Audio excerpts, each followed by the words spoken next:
Madame, Monsieur, bonsoir et bienvenue dans le 20h de TFM. Dans l'actualité de ce mercredi, la tension persiste toujours entre pêcheurs de Yarar et de Mboro. Près de 20 personnes sont arrêtées par la gendarmerie. Les pêcheurs de Mboro ont tenu un rassemblement de protestation. Ils réclament justice après la constatation des dégâts considérables. Nous ferons le point sur cette affaire dès le début de cette édition. L'Union nationale des travailleurs de la justice décrète 72 heures de grève à compter de ce mercredi. Les revendications sont d'ordre statutaire et financier. Grève jugée inopportune par le Sudgist, l'autre syndicat des travailleurs de la justice. On vous explique tout dans cette édition. Dans l'actualité politique, Idrissa Seck sera-t-il candidat à la présidentielle 2024 ? Le net l'emporte de plus en plus sur le flou. Tous les signaux laissent penser que l'ex-maire de Thiès sera bel et bien candidat. Mais quelle crédibilité politique donner à cette candidature ?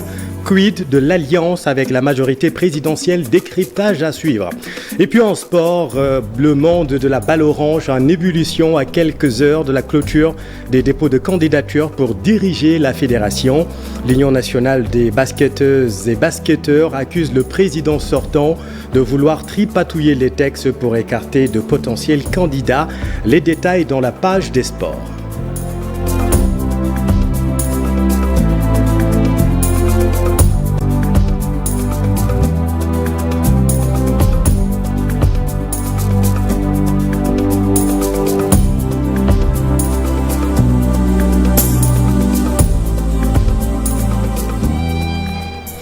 Tension entre pêcheurs de Mboro et de Yarar, la colère gronde toujours dans les deux camps, malgré les appels au calme et la médiation entamée par les autorités.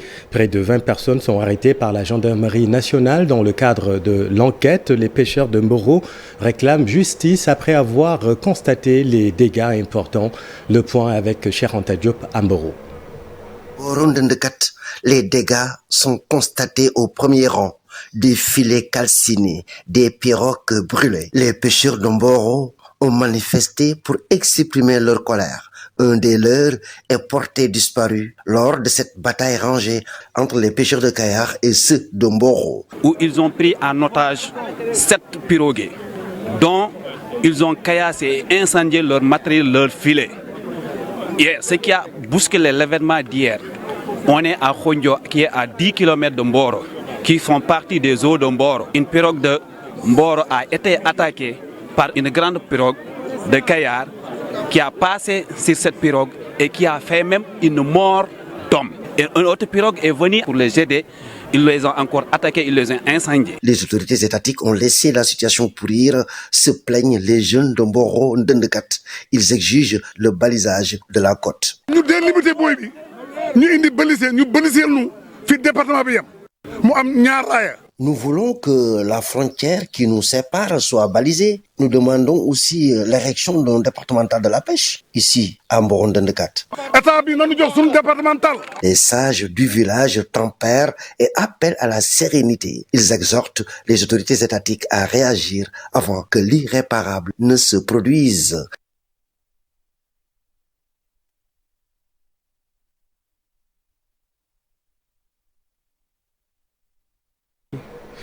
Et toujours à propos de ce conflit qui concerne bel et bien les pêcheurs de Kayar et non pas de Yarar, les pêcheurs de Kayar et leurs camarades de Mboro. Vous allez le voir dans ce reportage, cette fois à Kayar, la colère gronde également là-bas. C'est un reportage toujours de Cheikh Anta Diop.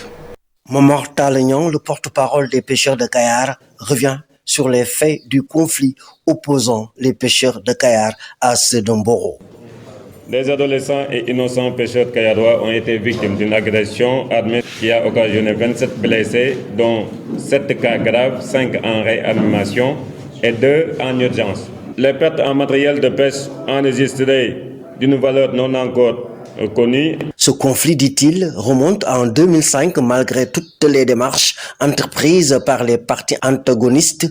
Aucune solution n'a encore été trouvée. Tous les ministres qui se sont succédés au département des pêches se sont montrés incompétents face à cette crise. Avant ce conflit, nous avons eu un conflit en 2005. Cette situation qui prévaut à Kayar intervient après plusieurs points de presse et correspondances d'alerte et d'information adressés aux autorités concernées. Une situation empirée par la récente sortie du ministre de la Pêche qui a montré ses limites. Kayar interpelle son Excellence le président Macky Sall. Mais Kayar interpelle aussi l'ensemble des chefs religieux du Sénégal. Que justice soit faite dans cette affaire. Ces pêcheurs de Kayar campent sur leur position par rapport au respect strict du code de la pêche. Ce que les populations kayaroises veulent, c'est la préservation de la ressource, tout simplement. Nous ne sommes pas en conflit contre aucune communauté. Toutefois, ils s'insurgent contre les mesures relatives à la délimitation des frontières entre Kayar et Mboro. Que ceci s'arrête dès maintenant, qu'une solution d'urgence puisse être trouvée et immédiate, et que cette solution soit définitive. Actuellement, 18 jeunes de Kayar ont été interpellés suite aux actes de vandalisme perpétrés contre les pirogues et les filets des pêcheurs de Mboro et de Guet-Ndar. En plus, leurs domiciles ont été saccagés. Oui, cher Anta, et pour ne rien arranger, cette fois, ce sont les pêcheurs de Yarar qui prennent fait et cause pour leurs camarades de Mboro. Ils appellent les autorités à restaurer l'ordre dans le secteur en nommant les responsables dans cette affaire. C'est un reportage de Fatou Bintou Kanté et Mohamed Djeng. Les affrontements entre les pêcheurs de Kayar et de Mboro sont loin de connaître leur épilogue. Cette fois-ci, ce sont ceux de Yarar qui sont entrés dans la danse. Ces pêcheurs s'offusquent des agissements de leurs camarades de Kayar qui commencent à perdurer. Ça fait des années qu'à chaque fois, les pêcheurs de Kayar, une fois qu'ils prennent leur petit pirogue, aller en haute mer, chercher nos gars là, les pêcheurs de Saint-Louis, une fois qu'ils le filent, une fois trouvé le filet là, ils coupent le filet, ils prennent leur poisson. Chaque année, nous avons des dégâts, des millions de dégâts. Toujours, les gars de Kayar, ils continuent à faire leur sale besoin. Remonter contre les pêcheurs de Kayar, ceux de Yarar Guet n'a rien de souche. Demande à l'État de trouver une solution à cette situation. Les pêcheurs de Kayar, pour eux, au niveau de Kayar, aucune personne n'a pas le droit d'y mettre les filets. C'est ça qu'ils disent. Une fois que ces pêcheurs qui les filent en mer, ils les coupent. Ou bien ils vont semer le terrain, essayer de se battre avec toi. Qui est au Sénégal, on est au Sénégal. Nous sommes tous des pêcheurs sénégalais. Si rien n'est fait, ils risquent de régler leur situation à leur manière, quitte à y laisser leur vie. De demander au président de la République et à son ministre de l'Intérieur de prendre les mesures. Sinon, de Nouadhibou aux Ziguinchor, tous les pêcheurs qui sont là. Et toujours à ce propos, la vive tension désole mais inquiète surtout tous les acteurs de la pêche artisanale, en particulier. Illustration au quai de pêche de Yoff, vous allez le voir, le sujet alimente toutes les discussions depuis l'éclatement des échauffourées. C'est un reportage de Fatima Touré et Mohamed Djeng. Au quai de pêche de Yoff, les affrontements violents entre les pêcheurs de Kayar et de Mboro sont au menu des discussions. Chacun essaye de comprendre pourquoi ce regain de tension. Sur place, les pêcheurs condamnent fermement l'acte qui a conduit à la perte d'une vie. C'est une situation que nous déplorons vraiment. Je ne peux pas cautionner une telle violence. Il faudrait impérativement que les pêcheurs se ressaisissent. Je suis vraiment sidéré par la situation.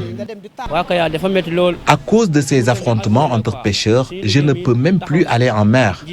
Nos pirogues sont aux arrêts en attendant que la situation se calme. Cela est très dur pour nous qui sommes des pères de famille. C'est une situation qui ne devait même pas exister entre pêcheurs. Mais le mal est déjà fait. Il faut juste essayer d'instaurer le dialogue. Pour que pareille situation ne se reproduise, l'État doit sanctionner sévèrement les fautifs, mais aussi veiller à l'application stricte du code de la pêche selon les acteurs. Nous voulons que l'État prenne ses responsabilités face à cette situation.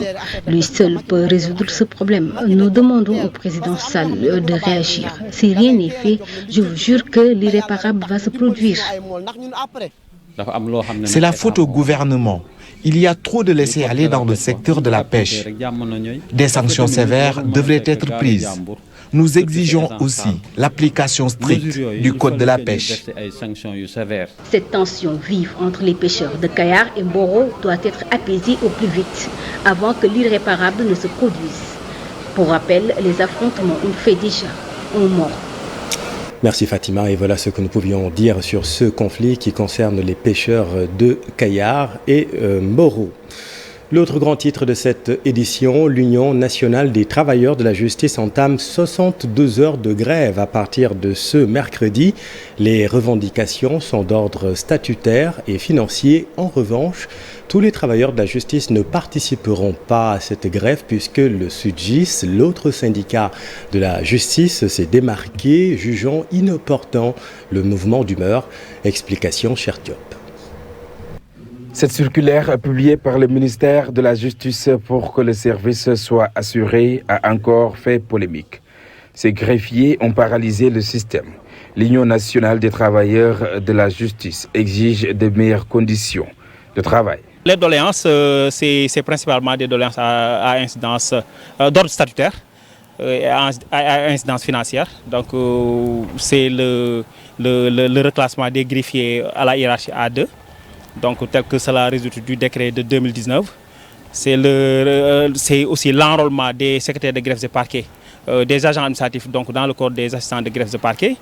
Donc, c'est également le classement des administrateurs de greffe dans le corps à la hiérarchie A1.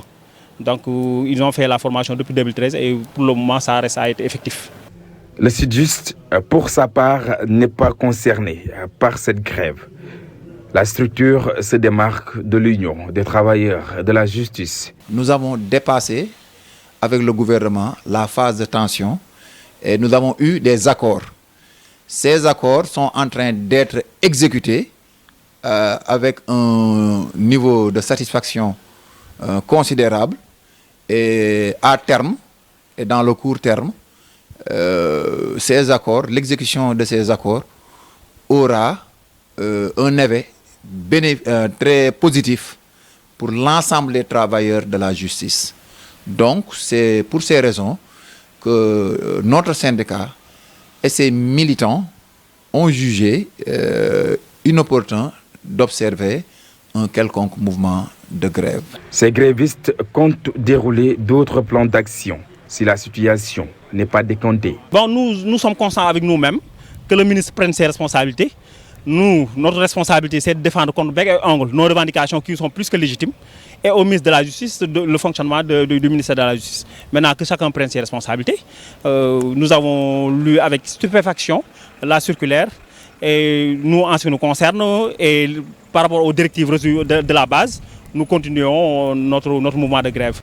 L'Union des travailleurs de la justice exige des solutions définitives le plus rapidement possible. Dans le sud, les travailleurs des collectivités territoriales de la région de Ziguinchor ont tenu un sit-in ce matin dans les locaux de la mairie pour protester contre la non-exécution par les communes et des départements des décisions relatives à la revalorisation salariale des agents des collectivités territoriales. Les travailleurs frustrés par cette posture des maires et du président du comité départemental comptent enclencher un plan d'action qui va paralyser, selon eux, tout le système. Voyons tout cela avec Lamine Ba et Lamine Mantiang. La mairie de Ziguinchor a servi de cadre de protestation aux travailleurs des collectivités territoriales très remontés par la non-exécution de la décision de revalorisation salariale dont l'échéance retenue était pour début avril. Ils ont arboré des brassards rouges face au refus des collectivités territoriales de la région de se conformer au nouveau barème retenu à l'issue des concertations tripartites gouvernement, associations d'élus et travailleurs des collectivités. Habib Goun, la région de Ziguinchor. C'est dans l'étendue de la région de Ziguinchor. Ils n'ont pas respecté. Cet avis doit être locaux du syndicat des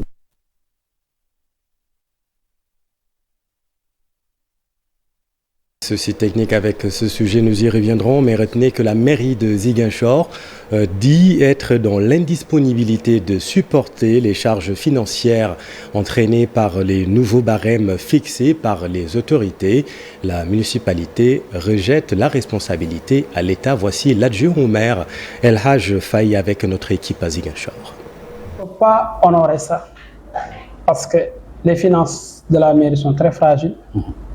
Après avoir effectué une simulation qui tourne aux environs de 18, une augmentation de 18 millions le mois, une augmentation de 223 millions l'année, ce qui va nous coûter une masse salariale de 800 millions. L'année. La mairie ne peut pas gérer ça. Ce qui va faire une augmentation de 55% de la masse salariale. Or, le budget a été approuvé au mois de décembre, a été validé et approuvé au mois de décembre.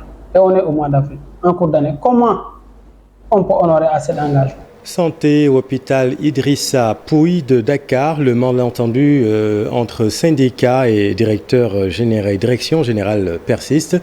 L'intersyndicale de l'hôpital a tenu un sit-in pour dénoncer la gestion jugée nébuleuse de la direction générale. C'est un reportage de Aminata Mbarisso. La grogne se poursuit à l'hôpital Idrissa Pouye. Ce matin, des agents se sont regroupés à la porte pour contester la gestion du directeur. Aujourd'hui, on ne peut pas donner des moyens à cet hôpital qui a un budget de 9 milliards. Et je l'ai toujours dit, chaque fois, on a l'impression que l'argent, quand ça entre, c'est comme si réellement on l'avait mis dans un sac troué. Autre fait dénoncé, les ponctions opérées sur les salaires de certains agents de l'hôpital. L'autre chose plus grave, chaque mois que les gens font ces genres de choses-là, on travaille le matin jusqu'à 10h, nous faisons notre sitting, on nous coupe nos salaires. Ce mois-ci, ils ont coupé plus de 80 000 francs pour toutes ces personnes-là. Mais quand vous... Les agissements du directeur général en cas de grève des syndicalistes dérangent également. Ils alertent sur les dangers. À qui ils ont payé de l'argent pour faire le prélèvement à la place des autres. C'est une extrême gravité. Il y a un jour où on était parti en grève, ce qu'ils ont fait, ils ont amené des étudiants qui ont installé de gros malades. Il y a même un malade qui est mort sur la table. Et ça, nous n'allons pas du tout le laisser. Et toutes les responsables seront situés. L'intersyndicale des travailleurs de l'hôpital Idrissa Pouye se dit engagé à aller au bout de son combat pour pousser l'actuel directeur à quitter. Pour Chersek et ses camarades, l'actuel directeur général de l'hôpital Idrissa Pouye devrait valoir ses droits à la retraite depuis le 1er avril 2023. Et selon le directeur de l'hôpital, les grévistes réclament des augmentations de salaire pour les contractuels, un paiement qui, dit-il, dépendait d'une subvention que l'État devait donner, chose qui n'est pas encore faite. Saliotal, et que nous écoutons. C'est que depuis un certain temps, ils avaient déposé sur ma table des points de revendication. Et dans cette plateforme, il y avait un point qui les intéressait le plus, c'était le paiement effectif des augmentations de salaire pour les personnels contractuels de l'établissement. Et ça, on avait répondu que c'était conditionné à la réception d'une subvention que l'État devait donner et que tant qu'on n'a pas reçu cette subvention-là, on n'est pas en mesure de payer à l'image des autres hôpitaux du Sénégal. Et je pense que c'est non content de cela qu'ils avaient entamé des séries de grèves et de sitting pour essayer d'handicaper le fonctionnement de l'établissement. Et depuis lors, ils sont dans cette dynamique-là. Nous, on a ouvert nos portes et on les avait toujours, en tout cas, donné les bonnes informations. Et on n'avait pas compris qu'à la suite de cette rencontre qu'on avait tenue avec eux pour les expliquer, en tout cas, l'origine de ces fonds qui devaient être payés et la décision de l'État de donner la subvention, qu'ils aient continué à maintenir le mouvement de grève. Et je pense que nous avions dit aussi que c'est des syndicalistes, ils ont le droit d'aller en grève, mais à chaque fois qu'ils partent en grève aussi, à la fin du mois, nous, on fait des retenues sur les jours qu'ils n'ont pas travaillé. Et je pense que ça aussi, c'est le droit du travail qui légit. Le travail a le droit de ne pas travailler, mais l'employé aussi a le droit de ne pas payer les jours non travaillés. Restons dans le secteur de la santé. La journée mondiale de la sensibilisation à l'autisme a été célébrée le 2 avril dernier. À cette occasion, les autorités sanitaires ont initié une rencontre de sensibilisation en collaboration avec les parents des enfants autistes. Compte rendu Moussa Mané. C'est en collaboration avec l'association des parents d'enfants atteints d'autisme que la journée a été organisée. L'objectif, sensibiliser les parents sur les différentes prises en charge concernant cet handicap. Ce matin, nous sommes là, comme on l'a dit, pour parler de l'autisme, sensibiliser, expliquer c'est quoi l'autisme aux parents, à toutes les personnes qui sont intéressées et c'est quoi la prise en charge. Nous sommes là surtout pour expliquer quel type de prise en charge nous proposons et pourquoi ces prises en charge spécifiques pour ces enfants et pour un accompagnement. Pour régler les problèmes aujourd'hui partout dans le monde, je pense que c'est les actions communautaires et les actions aussi bien de l'État, qui sont très importantes, qui permettront, avec aussi les médecins, qui sont ceux qui s'occupent du traitement des enfants, qu'on pourrait trouver une solution à long terme pour la prise en charge des enfants autistes. Ils affirment qu'ils sont confrontés à pas mal de difficultés, telles que l'accès à certains hôpitaux pour un bon traitement de ces enfants. Les difficultés que nous avons, c'est l'accessibilité. Donc nous sommes un hôpital psychiatrique situé dans une zone assez difficile.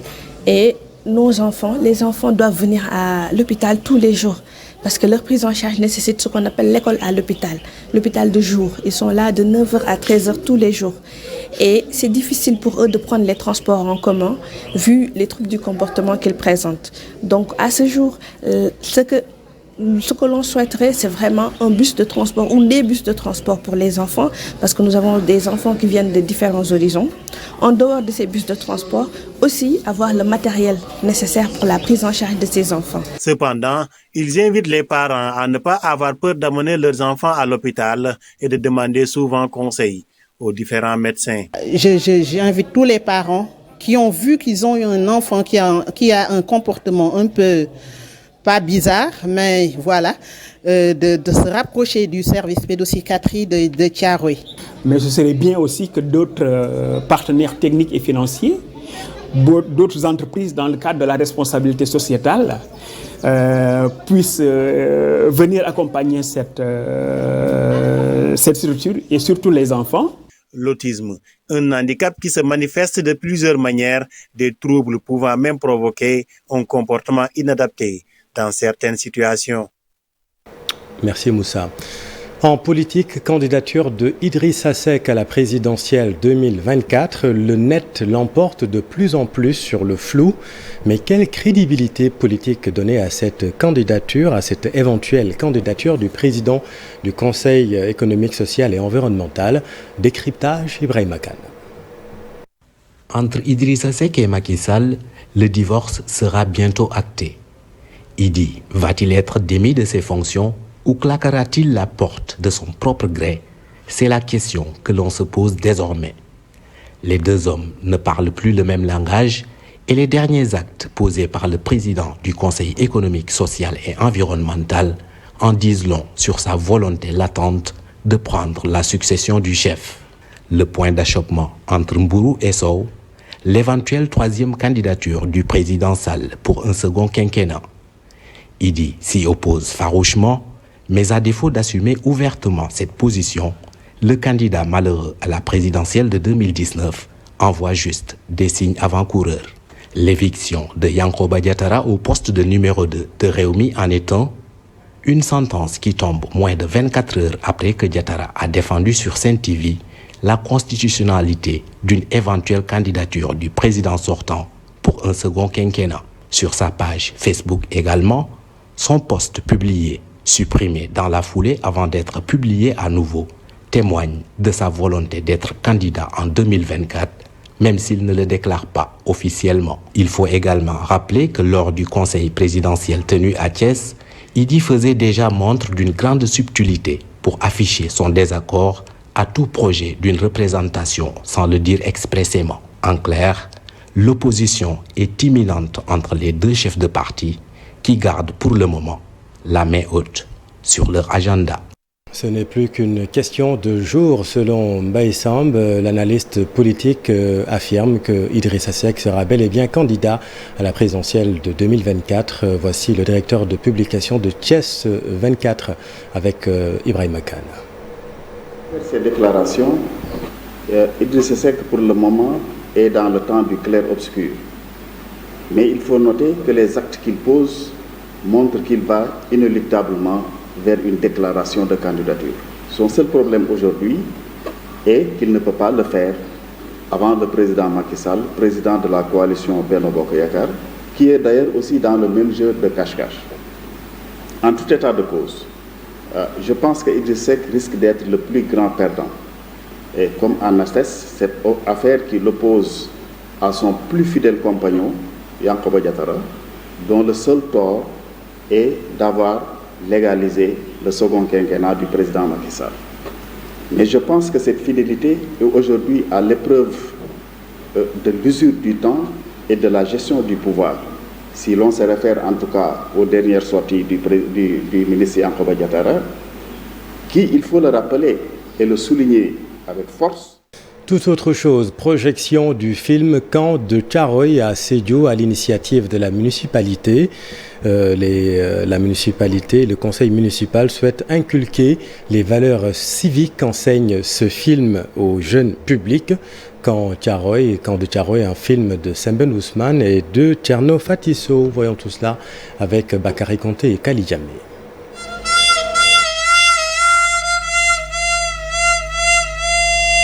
Le film Thiaroye 44 de Semben Ousmane a été projeté dans la salle Pape Diop de la mairie de Sédhiou. Le savoir, la domination coloniale avec sa puissance économique, l'unité africaine, le patriotisme sont entre autres thèmes abordés dans ce film. Nous avons vu que le terrain sénégalais, au-delà de l'appellation générique sénégalais, a recoupé tous les Africains. Donc il y a le thème de l'unité africaine en filigrane.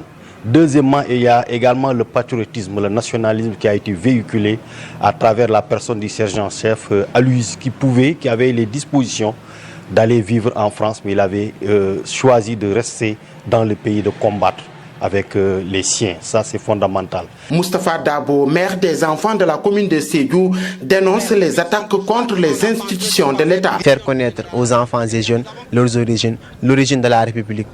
Savoir que cette République n'a pas toujours été là, sont des gens qui se sont battus pour l'avoir. C'est déplorable de s'attaquer aux institutions étatiques parce que ces institutions-là sont nôtres. Ce sont des institutions qui, en dehors de l'institution, du bâtiment physique qui est là, représentent beaucoup, représentent le sang que nos ancêtres ont eu à verser. Moi, je peux être d'accord de manifester son mécontentement, de se rebeller. Oui, être rebelle, mais des rebelles compétents. Pas des rebelles qui jettent des pierres, des rebelles qui sont dans les classes, qui apprennent pour changer la donne, des rebelles qui veulent être des scientifiques. Ibrahima Diakhaté Mankama invite les jeunes à un changement de comportement. Malheureusement, nous assistons ces temps qui courent à un incivisme notoire. Nous avons pensé que les Sénégalais ont perdu un peu le réflexe de la chose publique, le réflexe du vivre ensemble. Chacun regarde l'autre comme un chien de faïence. Il faut qu'on essaie d'opérer une sorte de ndep national dans lequel nous allons reprendre nos esprits. Le conseil municipal des enfants de Sédhiou compte multiplier la sensibilisation dans tous les établissements scolaires de la localité afin que les élèves ne soient pas impliqués dans les violences. Merci Bakary. Et puis dans l'actualité sportive, le monde du basket en ébullition à quelques heures de la clôture des dépôts de candidature pour diriger le basket. L'Union des basketteuses et basketteurs accuse le président sortant, Maître Babacar Ndiaye, d'écarter de potentiels candidats. L'Union dénonce un tripatouillage des textes. Voyons tout cela avec Cher Sadi Boudjara. L'Union des basketteuses et des basketteurs du Sénégal qualifie la démarche du président de la Fédération sénégalaise de basketball de cavalière.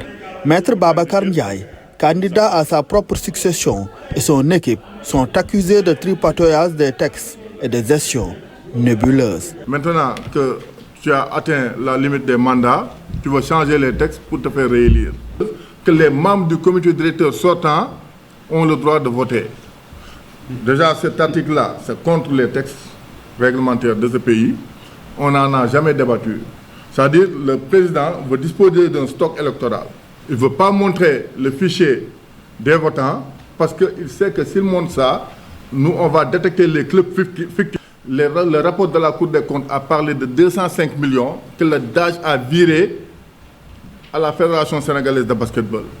Les derniers documents qu'on a reçus ne retracent pas ces 205 millions. L'AG électif de l'instance est programmé le 6 mai prochain. Une précipitation dénoncée par l'Union qui réclame un nouveau comité électoral. Il a programmé un comité directeur le 29 pour faire quand même le bilan. On sait bien qu'on doit recevoir les rapports 15 jours avant. Donc la date du 6, c'est lui-même en fait qui a un peu reporté d'une manière implicite. On ne va pas boycotter, mais on ne va pas déposer. On demande, je pense qu'on l'avait fait lors d'un point de presse devant le ministère. On demande à ce qu'on installe, à l'instar du football, un comité électoral neutre. Babacar Ndiaye ne peut pas être juge et parti. Il sait que sa candidature ne sera pas recevable. C'est tout. C'est pourquoi il s'empresse. Babacar Ndiaye écoute son mandat 2 mois. Ça en dit long. En attendant une suite favorable à leur demande, les listes des candidatures au poste de la Fédération sénégalaise de basketball sont clôturées ce mercredi. Merci cher. Et puis en football, le président de SNEPS Thiès, Excellence de Thiès, donne sa part de vérité sur les problèmes et blocages survenus dans ce club de Ligue 1. Il dit n'avoir jamais nié une cession de part. Maître Pape Sidilo révèle avoir fait beaucoup de concessions pour sauver la saison. Il promet une suite judiciaire à cette affaire. Le voici. Jamais dans une instance du club, les gens du club sont là, jamais, je dis jamais dans une instance du club, le club a dit une fois qu'on n'a pas cédé 85%. C'est faux. On a bien cédé les 85% de la société. Ce qui a convoqué la presse pour dire je ne négocierai jamais. C'est nous. On ne l'a jamais dit. Au lieu de reprocher ça à celui qui l'a dit, on reproche ça à celui qui ne l'a pas dit. On ne l'a jamais dit. Mais lui, il l'a dit. Après, c'est nous qui sommes là, qui sommes le blocage, qui sommes le frein. On nous a appelés à la négociation. Ils sont venus avec une foule de dirigeants. Je suis venu seul, mandaté par ces personnes qui ont confiance en moi. Ils ont parlé, on a négocié, on a trouvé des accords tout de suite. Et on devait mettre en œuvre les accords. Qui bloque les accords? Moi. Et quand on a pris les accords, le lendemain à 16h, j'ai convoqué le directoire. Et le directoire, à l'unanimité, a adhéré aux accords. Ils sont là présents. On a convoqué automatiquement les joueurs après, en présence du coach et de la direction du club, pour dire aux joueurs, on va vers une fusion. Soyez prêts. Chaque joueur parmi vous peut se retrouver en équipe A ou en équipe B. Mais nous, puisqu'on a pris des engagements, on respectera le paiement de vos salaires jusqu'à la fin de la saison, que vous soyez en équipe A ou en équipe B. Est-ce qu'on bloque les accords? Et pourtant, on fait croire à des gens que c'est nous qui bloquons les accords. On est sûr et certain qu'il reste nous devoir 3 200 000 après avoir versé 31 800 000 et l'avoir justifié et prouvé par différents écrits. Donc ça, ce n'est pas un problème. Il reste le devoir. Et cette suite-là, il y aura forcément une suite judiciaire. Voilà, c'est la fin de cette édition. Merci infiniment de l'avoir suivi. Les programmes continuent dans un instant, les 5 minutes de Oustaz Pape Hann. Et puis Quartier Général, votre rendez-vous du mois de Ramadan. Restez avec nous, vous êtes au bon endroit. Bonne soirée.